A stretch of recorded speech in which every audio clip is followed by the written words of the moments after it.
बिहार के आईपीएस मन्नू महाराज के नाम से तमाम खबर जुड़ल बा, लेकिन अभी जौना बहादुरी तरीका से एग्जाम देले बावन उ तरीका काबिले तारीफ बा।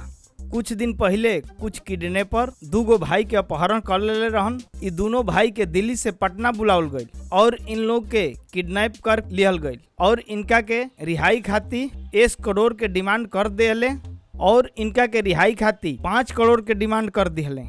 जब इ मन्नू जी महाराज के पता चलल तो उ दोनों भाई के छुड़ावे के जिम्मा ले लेहलन। जब पता लगौलन तो दोनों भाई लखीसराय के जंगल में छुपा के रखले रहन जा। इ जंगल के नक्सली के गढ़ कहल जाला।